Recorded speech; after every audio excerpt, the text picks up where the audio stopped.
আসসালামু আলাইকুম।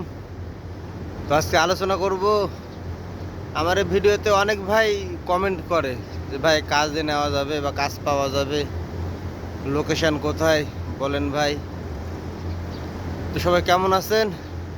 আমার ইউটিউব চ্যানেলে যদি আপনি নতুন হয়ে থাকেন চ্যানেলটি সাবস্ক্রাইব করে দিন, আর যারা ফেসবুক পেজ থেকে দেখছেন পেজটি ফলো করে দিয়ে পাশেই থাকেন। ইনশাআল্লাহ আমি সর্বদা আপনাদের ভালো কিছু উপহার দেওয়ার চেষ্টা করব। তো চলুন মূল কাহিনীতে চলে যাই। ঘটনা হচ্ছে, আমার অনেক ভাইয়েরাই আমার কমেন্ট বক্সে কমেন্ট করে থাকে যে ভাই ওখানে কাজে নেওয়া যাবে বা কাজ থাকলে বলেন ভাই। তো ভাই দেখেন, প্রথম কথা হচ্ছে আপনার এই যে এখন সৌদি আরবের নিয়ম কানুন এগুলো অনেক চেঞ্জ করছে ভাই। আগে আপনার দেখা যাচ্ছে, এখন থেকে 5-7 বছর আগের কথা বলতেছি আমি, এই খামারে মানে বৈধ লোক যেগুলো মানে কোম্পানির যে লোক এইগুলো খুব কম থাকতো, হয়তো হাতে গোনা 2-1টা বা মুদির যেগুলো সেইগুলো। তাছাড়া যে যতগুলো কাজের লোক আছে, উম্মাল যতগুলো আছে, সম্পূর্ণ লোক দেখা যাচ্ছে বাইরের।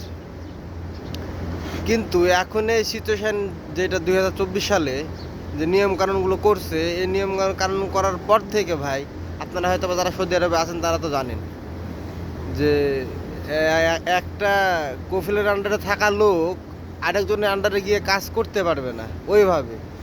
যদি দেখা যাচ্ছে পুলিশের কাছে ধরা পড়ে তাহলে হয়তো বা জরিমানা করবে অনেক, বিশেষ করে যেখানে কাজ করছে ওখানকার মালিকের অনেক অনেক অনেক টাকা জরিমানা করবে এখনকার নিয়মে। আর এর বিধায় আপনার এখন বাইরের লোক বিশেষ করে আমার এইখানে কাজে রাখে না। আগে একটা সময় রাখতো, দেখা যাচ্ছে ওই সময় আকামা বানানোর খরচ লাগতো না, বা দেশে আপ ডাউন করার যে টিকিট দিতে হয় সেইটা লাগতো না। এই বিধায় হিসাব নিকাশ করে বাইরের লোক প্রচুর কাজে রাখতো ভাই আমার এই খামারে। কিন্তু এখন কোম্পানির লোক ছাড়া বাইরের লোক একটাও নাই ভাই। কারণ আপনার ওই যে বললাম যে সৌদি আরবের নিয়ম কারণ এখন অনেক চেঞ্জ করছে। আর দ্বিতীয় আরেকটা কথা বলবো ভাই আমি, যে অনেকে থাকে না যে আইসা ফাইসা গেছে, তা আমাদের হালটা হয়েছে ওরকম ভাই, বুঝছেন, যে আইসা ফাইসা গেছি। কারণ এখানে কাজের ভাই প্রচণ্ড কষ্ট।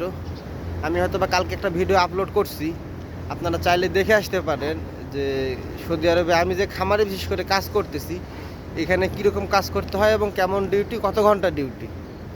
আমি অন্য অন্য যে কোম্পানিগুলো আছে সৌদি আরবে সেগুলো নিয়ে কথা বলবো না, কারণ ওইগুলো যেহেতু ব্র্যান্ডের কোম্পানি, নাম করা কোম্পানি, আলমারাই, আল সাফি, আল নাদেক, তো ওগুলোর হিসাব আলাদা ভাই। ওগুলো দেখা যাচ্ছে আপনার সেফটি বাই সেফটি কাজ করাই। আর এইখানে ওই সিস্টেমটা নাই। বললাম তো যে আমি গতকালকে একটা ভিডিও আপলোড করছি, আপনার মনে চাইলে ভিডিওটি দেখে আসতে পারেন যে আমরা কী কাজ করি, কত ঘন্টা ডিউটি করি, তাহলে বুঝতে পারবেন সম্পূর্ণ বিষয়টা।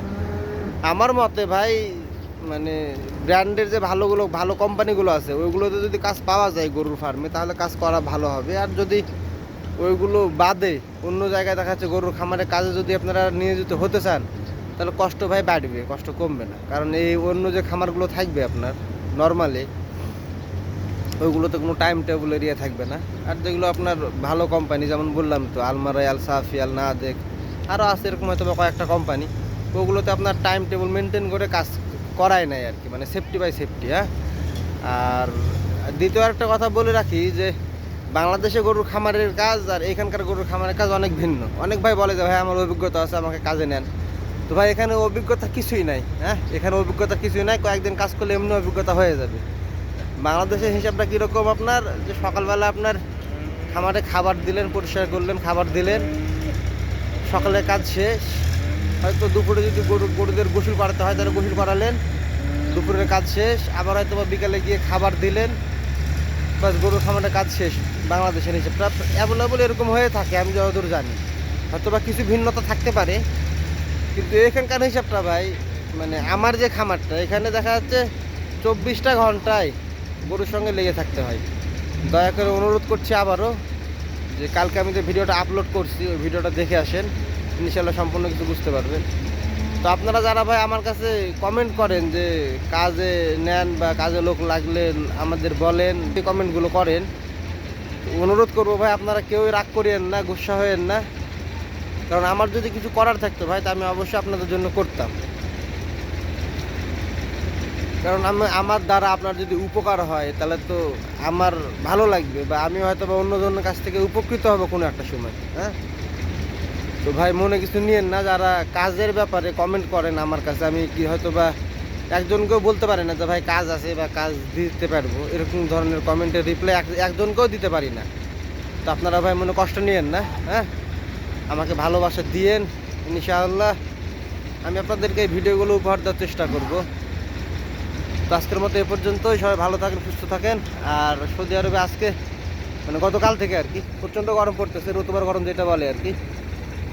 যারা প্রবাসী আছে সৌদি আরবে বিশেষ করে তারা হয়তো বা জানে যে রতুবার গরমটা কী। এর জন্য ভাই খুব বিরক্তও লাগছে। তো আমার জন্য দোয়া রাখেন আর আমার চ্যানেলটি সাবস্ক্রাইব করে দিয়েন। ইনশাআল্লাহ নিত্য নতুন ভিডিও আপনাদেরকে উপহার দেওয়ার চেষ্টা করব। আমি কিন্তু কালকের যে ভিডিওর কথাটা বললাম ওই ভিডিওটা কিন্তু ফেসবুক পেজে আপলোড দেই নাই। আপনারা যারা ফেসবুক থেকে দেখবেন তারা চাইলে আমার এই ফেসবুকে ইউটিউবের লিঙ্ক দেওয়া আছে, ওই লিঙ্কে গিয়ে ভিডিওটি দেখে আসতে পারেন। তো আজকের মতো এ পর্যন্তই। আল্লাহ হাফেজ।